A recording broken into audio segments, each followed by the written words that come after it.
SC ST మహిళా మానవ హక్కుల కమిషన్ ముందు లగచర్ల బాధిత మహిళలు కన్నీరు. కలెక్టర్పై దాడి సాగుతో అర్ధరాత్రి పోలీసులు దాడి చేశారు. మాతో అనుచితంగా ప్రవర్తించారు. మా భర్తల్ని కొడుతూ తీసుకెళ్లి జైల్లో వేశారు. ఫార్మా కంపెనీలకు భూములు ఇవ్వొద్దని దౌర్జన్యం చేస్తున్నారు. మా జీవనాధారమైన భూములు ఇవ్వలేమంటే జైలుకు పంపుతామని బెదిరిస్తున్నారు. అక్రమ కేసులు బనాయిస్తున్నారు.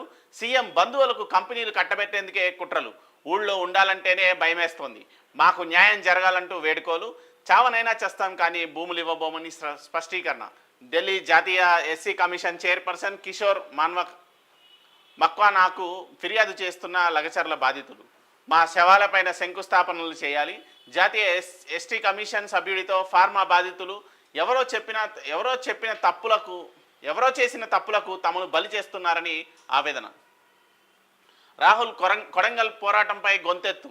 లగచర్లలో మీ సర్కార్ దౌర్జన్యం రాజ్యాంగ రక్షకుడివైన నీకు కనిపించట్లేదా?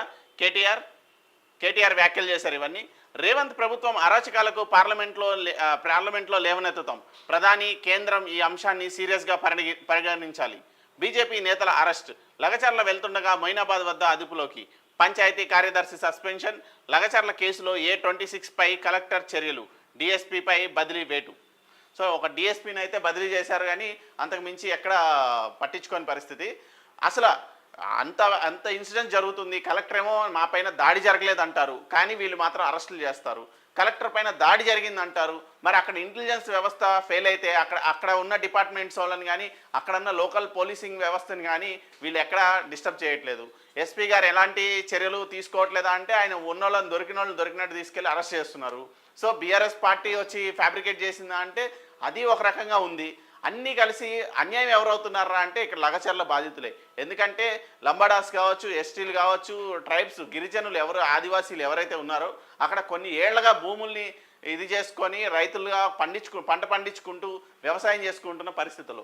ఇక్కడ ఒకటి ఎస్టీ అనే గిరిజనులు అనే ఒక అంశం అయితే, రెండో అంశానికి వచ్చేసరికి వీళ్ళు కంప్లీట్గా రైతుల పైన దౌర్జన్యం చేస్తున్నది కాంగ్రెస్ ప్రభుత్వం. ఎందుకంటే రాజ్యాంగాన్ని చూపించి మరీ మాట్లాడతారు ఎవరు?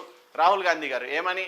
రాజ్యాంగం విలువలు చచ్చిపోతున్నాయి, రాజ్యాంగం పనిచేయట్లేదు ఈ దేశంలో అని చెప్పేసి రాజ్యాంగానికి సంబంధించిన బుక్కును పట్టుకొని మాట్లాడుతున్న పరిస్థితుల్లో ఇక్కడ రాజ్యాంగం నిజంగానే కూని అవుతుంది.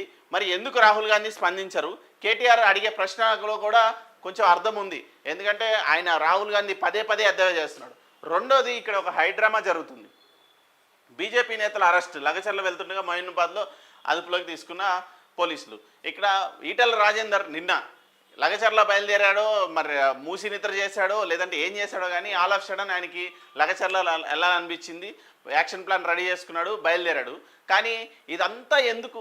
ఢిల్లీలోనే మీరు ఎంపీ గారు, మీరు ప్రాతినిధ్యం వహించకపోయినా కూడా మీరు ఎంపీ గారు కాబట్టి ఢిల్లీలో బాధితులు ఉన్నప్పుడు మీరు కూడా ఢిల్లీ వెళ్ళి మీరే ఫ్రంట్ లైన్లో నిలబడి రిప్రజెంటేషన్ ఇప్పించవచ్చు కదా. ఇక్కడ ఎవరున్నారని వెళ్తున్నారు? లగచర్లలో ఎవరున్నారు? బాధితులు ఒక వర్గమే. బాధితుల్లో మగవాళ్ళందరినీ తీసుకెళ్ళి అరెస్ట్ చేశారు, ఆడవాళ్ళందరినీ కేటీఆర్ ఢిల్లీ తీసుకెళ్లాడు. మరి మీరు ఏం చేయడానికి వెళ్ళారు? వాళ్ళు అంట్లు కడగడానికి వెళ్ళారు ఈటెల గారు. అక్కడ ఏముంది అసలు లగచర్లలో ఏం జరిగిందని తెలియాలి అంటే జరిగిన రెండో రోజు వెళ్ళాలి. జరిగి ఇప్పటికీ వారం 10 రోజులు అవుతుంది. ఈ రోజుకి మీకు కళ్ళు నిద్రలేచారా? సోయొచ్చిందా? లేదంటే మీ హైకమాండ్ చెప్పిందా ఈరోజు వెళ్ళండి, ఈరోజు అయితే అక్కడ ఎవరు ఉండరు, మీరు ఖాళీ మొహాల్ దర్శనాలు ఇచ్చేసి వచ్చేసేయండి అని? లేదంటే మీరు కూడా ఫార్మసిటీకి ల్యాండ్ సర్వే చేయడానికి వెళ్తున్నారా? అక్కడ ఎవరున్నారని, ఎవరిని ఓదారుద్దామని అక్కడ బాధితులేమో ఢిల్లీలో ఉన్నారు, అరెస్ట్ అయిన వాళ్ళేమో జైల్లో ఉన్నారు. ఈయన వెళ్తే జైలుకి వెళ్ళాలి లేదా ఢిల్లీ వెళ్ళాలి. ఈ రెండు చేయరు ఎంపీ గారు. మరోపక్క మణిపూర్ హత్యలకు నిరసనగా సోమవారం హుటాహుటిగా గువాహటిలో మణిపూర్ సాహిత్య పరిషత్ సభ్యుల కొవ్వొత్తుల ర్యాలీ. అప్రమత్తంగా ఉండాలి. అధికారులకు కేంద్ర హోంమంత్రి అమిత్ షా ఆదేశం. మణిపూర్లో శాంతి భద్రతలను త్వరగా పునరుద్ధరించాలి. ఆ దిశగా వెంటనే చర్యలు చేపట్టండి. వరుసగా రెండో రోజు ఉన్నత స్థాయి సమీక్ష. అదనంగా 50 కంపెనీల బలగాలు పంపాలని కేంద్రం నిర్ణయం. మణిపూర్లో మరో 2 రోజుల ఇంటర్నెట్ బంద్. మహారాష్ట్రలోని కడేగావ్ బహిరంగ సభలో ప్రసంగిస్తున్న సీఎం రేవంత్. మోడీజీ సవాల్ చేస్తున్న కమిటీని పంపండి. పూణేలో ముఖ్యమంత్రి రేవంత్ రెడ్డి. మా గ్యారంటీలు ఖచ్చితంగా మీలా విఫల హామీలు కాదు. కేంద్ర మంత్రి అధికారి ఆధ్వర్యంలో కమిటీ పంపండి. మా హామీల అమలు వివరాలన్నీ అందజేస్తాం, ఏదైనా తప్పు ఉంటే క్షమాపణలు చెప్తా. ట్రై సిటీకి మహర్దశ, వరంగల్ మహానగర అభివృద్ధికి 4,962 కోట్లు ప్రజాపాలన ప్రజా విద్యోత్సవాలలో భాగంగా కేటాయింపు. భూగర్భ డ్రైనేజీ వరద కాలువల పనులకే మెజారిటీ నిధులు. వేములవాడ శ్రీ రాజరాజేశ్వరి క్షేత్రం అభివృద్ధికి 127 కోట్లు. జ్యోతి ప్రజ్వలనలో వర్క్షాప్ను ప్రారంభిస్తున్న కిషన్ రెడ్డి, చిత్రంలో చింతల, ఎన్విఎస్ఎస్ ప్రభాకర్ తదితరులు. నేను కాదు మీరే గులాములు, కాంగ్రెస్ టీఆర్ఎస్ నేతలపై కేంద్ర మంత్రి కిషన్ రెడ్డి ఫైర్. సంక్రాంతికి సన్నబియ్యం లేనట్టే చూచాయిగా వెల్లడించిన పౌర సరఫరాల శాఖ కమిషనర్ చౌహాన్. బియ్యం ఇచ్చేందుకు ఇబ్బంది లేదు, కానీ కొత్త బియ్యం వంట సరిగా కాదు. సన్నబియ్యం కనీసం 3 నెలలు ఆగితే బాగుంటుంది. ఉగాది నుంచి సన్నబియ్యం ఇస్తే 9 నెలలకు ఖరీఫ్ పంట సరిపోతుంది. కమిషన్ వచ్చాకే వర్సిటీలో నియామకాలు. కామన్ రిక్రూట్మెంట్ బోర్డు స్థానంలో తెరపైకి కాలేజీ సర్వీసెస్ కమిషన్ ఏర్పాటయ్యే వరకు నియామకాలు చేపట్టకూడదని భావిస్తున్న ప్రభుత్వం. ఇప్పటి వరకు ఖరారు కాని విధి విధానాలు. ఇప్పటికే వర్సిటీల్లో బోధనేతర సిబ్బంది కలిపి 3,000కు పైగా ఖాళీలు. విద్యా ప్రమాణాల దెబ్బతింటున్నాయంటున్న నిపుణులు. బీఆర్ఎస్ నేత కొణతం దిలీప్ అరెస్ట్, విడుదల కూడా. ముఖ్యమంత్రికి ప్రభుత్వానికి వ్యతిరేకంగా సోషల్ మీడియాలో పోస్టులు పెడుతున్నారన్న ఆరోపణలపై హైదరాబాద్ సైబర్ క్రైమ్ పోలీసులు బీఆర్ఎస్ నేత కొణతం దిలీప్ను సోమవారం అరెస్ట్ చేశారు. ఆ తర్వాత నోటీసులు ఇచ్చి ఆయన్ని విడుదల చేశారు. ఇది రెగ్యులర్గా జరిగే తతంగం అయిపోయింది తెలంగాణలో. ఎందుకంటే ఎవరైనా సోషల్ మీడియా ప్లాట్ఫామ్గా వాళ్ళ వాయిసెస్ వినిపిస్తే, పథకాలు రాలేదనో ప్రభుత్వం బాగాలేదనో ఇంకేదైనా కారణంతో గట్టిగా ప్రశ్నిస్తే వాళ్ళని సైబర్ క్రైమ్ వాళ్ళు సిసిఎస్ వాళ్ళు పట్టుకెళ్ళడం, అరెస్ట్ చేసామని చెప్పి హడావుడి చేయడం, వాళ్ళపైన కేసులు పెట్టడం, ఎఫ్ఐఆర్లు చూపించడం, వాళ్ళని అట్టకేలకు కోర్టు ముందర జడ్జి ముందర ప్రొడ్యూస్ చేయడం. జడ్జి గారు మళ్ళీ పోలీసులకు చివాట్లు పెట్టడం, ఎందుకు తీసుకొచ్చారా నా ముందరికి నోటీస్ ఇచ్చి పంపించకుండా అని చెప్పి చివాట్లు పెట్టడం. ఆ చివాట్లు అయిపోయిన తర్వాత ఆవిడ బెయిల్ ఇవ్వడం, జడ్జి గారు బెయిల్ ఇవ్వడం, బయటికి రావడం. ఇది సర్వసాధారణం అయిపోయింది ఆ జడ్జి గారికి ఈ పోలీసు వాళ్ళకి.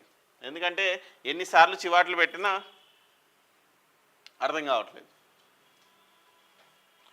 దోపిడీ ప్లాన్, శ్రీవాణి ట్రస్ట్ రద్దు. దోపిడీ ప్లాన్, ఇద్దరు గుజరాతీలను నమ్ముకుంటే జరిగేది ఇదే. ఆదమరిస్తే ఆర్థిక రాజధాని ఆగమవుతుంది. 11 ఏళ్లలో మోడీ సర్కార్ చేసిందేమీ లేదు. తెలంగాణలో అన్ని గ్యారంటీలు అమలు చేస్తున్నాం. కేంద్ర మంత్రితో కమిటీ వేయండి, నిరూపిస్తాం. వచ్చేందుకు నేనే ప్రత్యేక విమానాన్ని ఏర్పాటు చేస్తా. ఇక్కడ కాంగ్రెస్ కూటమి గెలిస్తే పథకాలు అమలు. పూణేలో మీడియాతో తెలంగాణ సీఎం రేవంత్ రెడ్డి. నవ్వుతారు సార్, ఇక్కడ తెలంగాణలో మేమున్న విట్నెస్ కింద నవ్వుతారు ఎవడని చూస్తే. ఈయన చెప్పే స్టోరీలు 11 ఏళ్లలో మోడీ సర్కార్ చేసింది ఏమీ లేదు. నీకు రాజకీయంగా మాట్లాడు, కానీ హామీలన్నీ నెరవేర్చాం. హామీలు ఎక్కడ నెరవేర్చారు? తెలంగాణలో అన్ని గ్యారంటీలు అమలు చేస్తున్నాం. ఏం అమలు చేస్తారు సార్? 4,000 పెన్షన్ వస్తుందా? రైతు రుణమాఫీ కరెక్ట్గా అయిందా? రైతులకి ఇది వచ్చింది, సాగు సాయం వచ్చిందా? వేసంగి సాయం వచ్చిందా? రైతు భరోసా వచ్చిందా? ఓన్లీ ఒకటి ఉచిత బస్సు ఒకటి పెట్టారు. దాని తర్వాత ఈ రోజు వరకు దాన్ని మళ్ళీ ఇంకొక హామీ నెరవేర్చిన పరిస్థితి లేదు. గ్యాస్ సిలిండర్ లేవు, 4,000 ఇస్తున్నారు లేదు, తులం బంగారం లేదు, వేసంగి సాయం లేదు, రైతు రుణమాఫీ లేదు, ఏదీ చేయలేదు. రైతు రుణమాఫీ కూడా సగంగా చేశారు. సో ఏం చెప్పుకొని ఇక్కడ మహారాష్ట్ర ప్రజల్ని కూడా మళ్ళీ మభ్యపెట్టి మోసం చేసి అక్కడ కూడా అధికారంలోకి రావాలని చెప్పి తాపత్రయం. మొత్తం ఏటీఎంలాగా చేసుకొని రాష్ట్రాలన్నింటినీ, కర్ణాటకని తెలంగాణని ఇప్పటికీ దోచుకుంటుంది సరిపోక మళ్ళీ మొదలుపెట్టారు. ఏడాదిలోపే 50,000 ఉద్యోగాలు ఇచ్చాం. రైతుల రుణ ఖాతాల్లో 18,000 కోట్లు వేశాం. ప్రధానికి చెప్పుకోవడానికి ఒక్క సక్సెస్ స్టోరీ లేదు. 11 ఏళ్లలో మహారాష్ట్రకు ఒక్క విజయగాథ లేదు. ఏటా 2 కోట్ల ఉద్యోగాలు ఇస్తామని ప్రధాని అన్నారు. దేశంలోని ప్రతి పేదవానికి ఇల్లు ఇస్తామన్నారు. రైతుల ఆదాయం రెట్టింపు చేస్తామని హామీ ఎక్కడ? రైతులకు వ్యతిరేకంగా 3 నల్ల చట్టాలు. మహారాష్ట్ర ఎన్నికల ప్రచారంలో సీఎం రేవంత్ రెడ్డి. అప్పుల కోసమే టాస్క్ ఫోర్స్. కేసీఆర్ హయాంలో 7 లక్షల కోట్ల అప్పు. రేవంత్ రెడ్డివి దిగజాడు రాజకీయాలు. మీలా గాంధీ కుటుంబానికి బానిసలం కాదు. కేసీఆర్, రేవంత్ నైతిక విలువలు వదిలేశారు. ప్రజలకు ఎక్కువ రోజులు మోసం చేయలేరు. మరోమారు మండిపడ్డ కేంద్ర మంత్రి కిషన్ రెడ్డి. నేను కిషన్ రెడ్డి గారిని చూస్తే నాకు ఎందుకో కామెడీగా అనిపిస్తుంది. ఎందుకంటే బీజేపీలో ఏదో గెస్ట్ రోల్ ఇది చేస్తూ ఉంటారు. ఓన్లీ ఎలక్షన్లకో, లేదంటే ఆయన అధ్యక్షుడు. యాక్చువల్గా బీజేపీ అధ్యక్షుడు ఎవర్రా అంటే కిషన్ రెడ్డి, ఇప్పుడు కేంద్ర మంత్రి. దళిత రైతుల ఇళ్లపై దౌర్జన్యకాండ. లగచర్లలో అర్ధరాత్రి మహిళలపై పోలీసులు దాడి చేశారు. గిరిజన రైతులను అరెస్ట్ చేసి చిత్రహింసలు పెట్టారు. మీడియా సమావేశంలో కేటీఆర్. 248 కోట్ల గంజాయి కాల్చివేత. 10 చోట్ల పట్టుబడ్డ గంజాయి ధ్వంసం. కొత్తగూడెం, పాల్వంచ, మణుగూరు, ఇల్లందు, అశ్వరావుపేట పిఎస్లో గంజాయి పట్టివేత. 54 కేసుల్లోని 993 కేజీల గంజాయి దహనం. ఇదే ఏరియాల్లో నాటుసారా విచ్చలవిడిగా తయారవుతుంది. నాటుసారాని విచ్చలవిడిగా కాస్తున్నారు, అక్కడ వాడుకుంటున్నారు. ప్రతి ఇంట్లో కుటీర పరిశ్రమలాగా మారిపోయింది నాటుసారా అనేది. ఎక్సైజ్ డిపార్ట్మెంట్ కానీ లోకల్ పోలీసు వాళ్ళు కానీ అక్కడ పట్టించుకోని పరిస్థితి. ఇళ్లలోకి రైడ్లు చేసి వాళ్ళని అవేర్నెస్ క్రియేట్ చేసి వాళ్ళకి రీహాబిటేషన్ కల్పించే పరిస్థితుల్లో ప్రభుత్వాలు కానీ అక్కడున్న ఎక్సైజ్ డిపార్ట్మెంట్ కానీ లేదు. ఇక్కడ గంజాయితో పాటు